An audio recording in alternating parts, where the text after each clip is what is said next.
les langues commencent à se délier au niveau de la FIFA. Très gros scandale au niveau de la FIFA.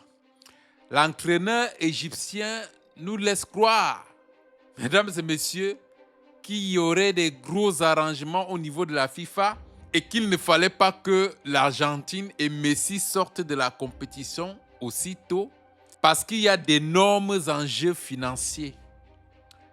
Mesdames et messieurs, avec l'annulation du carton rouge du joueur américain, on a commencé à découvrir ce qu'on accusait déjà à la FIFA du temps de Blatter, c'est-à-dire l'histoire des pots de vin.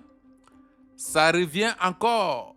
En finalité, mesdames et messieurs, tout ce qui intéresse la FIFA est uniquement financier.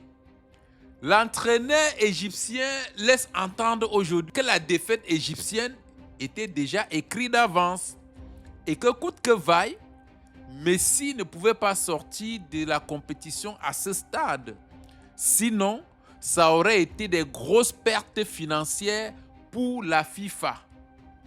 Et même, la question qui se pose, ces finances qui sont engrangées par la FIFA, où est-ce qu'ils vont? Si aujourd'hui il est question d'énormes enjeux financiers, à qui profitent ces finances?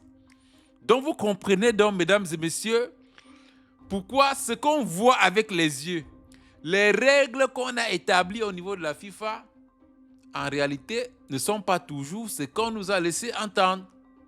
Donc, ne soyez pas surpris que demain matin, les États-Unis et Donald Trump contestent la victoire belge hier et qu'on nous dise que le match États-Unis-Belgique pourrait être rejoué.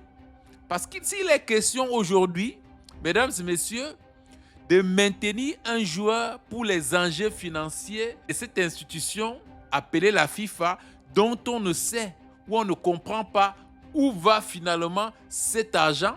À la finalité, mesdames et messieurs, est-ce que la FIFA sait encore les intérêts réellement du football tel qu'on l'a connu?